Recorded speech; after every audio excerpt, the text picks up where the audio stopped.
Hey everyone, I'm live. I just wanted to say hi. I feel like I haven't been here in a while.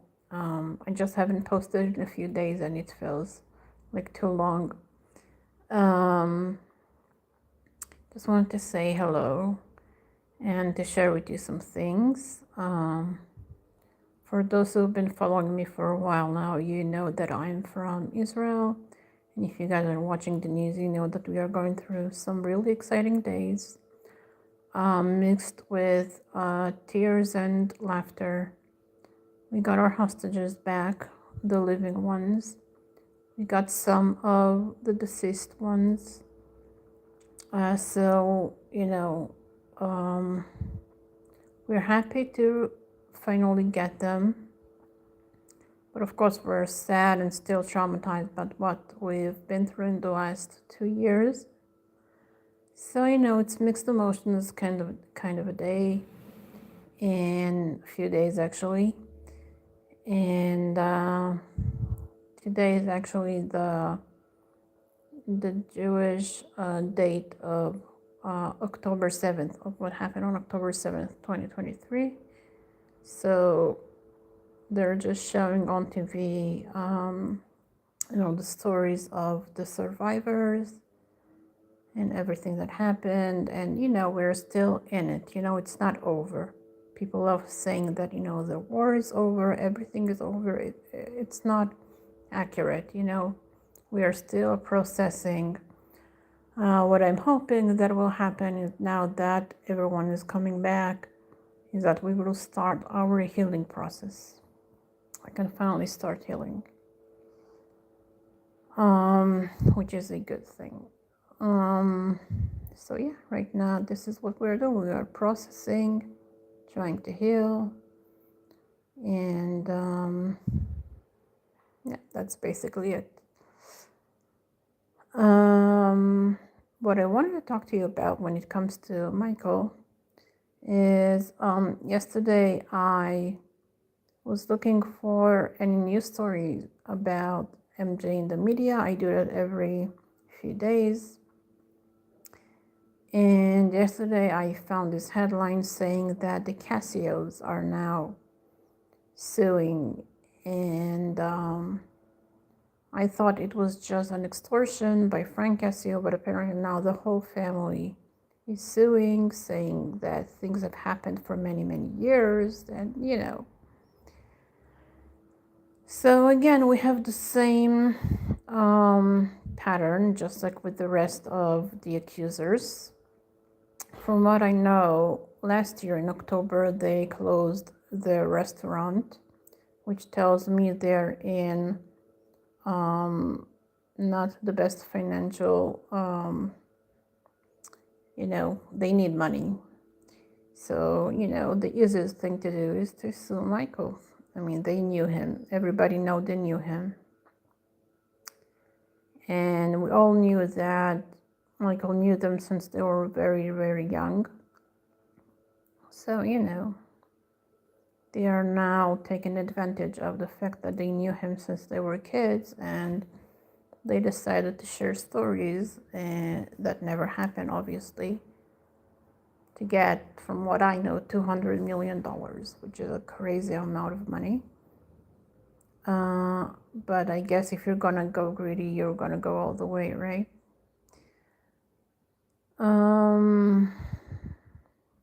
Anyway, this is just really sad. But I gotta say, not very shocking. I mean, when you see so many people that he knew so well sharing false stories about him, you automatically think, who's next? Like, who's gonna do it?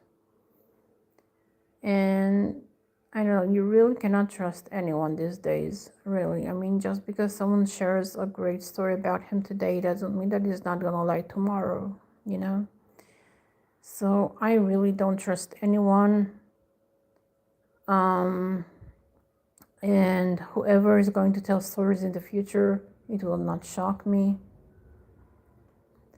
And I just want to say that this whole situation is really sad with the Cassias, because as far as I know, Michael considered them family, like his second family. and he was really close to them.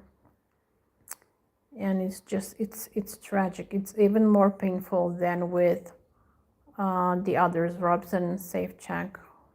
You know, he knew them, but I don't think he considered them family, you know.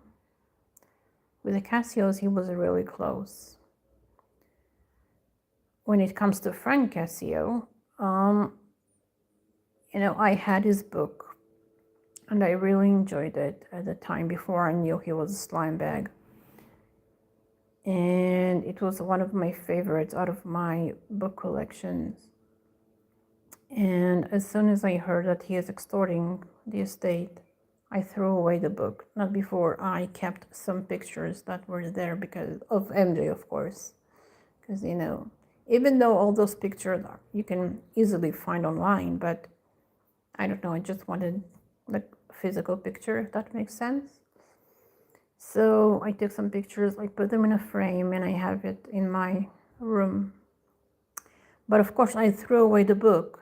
And now that I hear that this is going serious and they're going to court with this story, I kind of regret that I threw it away, because now I kind of wanted to use the stories that he shared from the books just to show how he truly felt about MJ. And just to, you know, to show that really it doesn't make sense. You know, the stories that he wants to share with us now, they don't make sense. Compare the stories that he tells now to the stories he told in the book. That's basically what I wanted to do. So that's why I kind of regret that I threw away the book. But, you know, in that moment, it felt right. You know, I just didn't want that man's name in my book collection. Does that make sense? But anyway, I believe that the truth will come out. You know, I'm going to stay positive. It sucks that it happened again. It sucks that it happened with that family. But the truth will come out and the truth will win. I know that. And it's going to be the same with Safecheck and Robson and the other worms. You know, everything will be okay. The truth will win. But it's okay to be sad about it. I mean, it sucks, but you know, we got to be hopeful and we got to be positive, and we got to fight them. You know, when the time is right, we will fight them. I saw some people on Twitter, X, saying that, you know, we shouldn't talk about it right now, we shouldn't give it attention.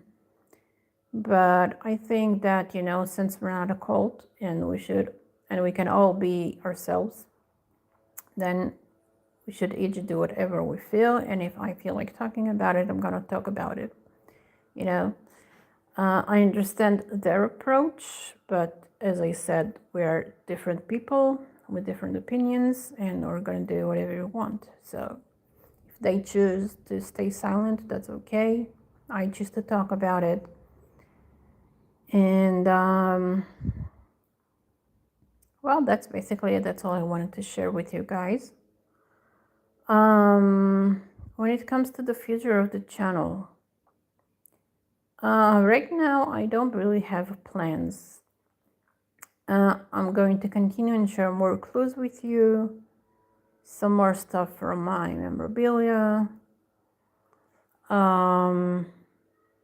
I'll go live every now and then, but there's nothing big right now. If there will be, I will of course share it with you, but right now I'm not really in a creating mode. I don't really have great ideas. I have ideas, but as I said, they're not great ideas, so right now I'm not doing anything. And I think it's okay, you know, to kind of take a break and just, you know, do it naturally. You know, when I'll feel like doing something, I will. But right now, it is what it is, and I hope you guys are enjoying whatever I'm doing. And that's it, I guess. I mean, I mean, right now, what's left for me anyway is to wait for the biopic. But also next month, there's this movie called Now You See Me, which I also believe Michael is behind it. He's either directing it, or he wrote it, or producing, or all of the above. But he's definitely part of it. I have no doubt about it. So I'm waiting for that movie. I don't remember the exact date, but it's next month. And I'm gonna go watch it because, yeah, as I said, Michael is behind it. So I'm gonna look for clues. Again, that's what I do. When I believe Michael is behind certain movies, I'm just looking for clues. Something that says Michael is there, like he's behind it. Yeah. So that's it. I just wanted to say hi and update you about what's going on lately. And this is it. Thank you for listening. Let me know, what do you think about this whole Casio thing? The craziness of it. How do you feel? Are you sad? Are you hopeful? Where's your mind at? Let me know. And I guess I'll talk to you soon. Have a great day, people.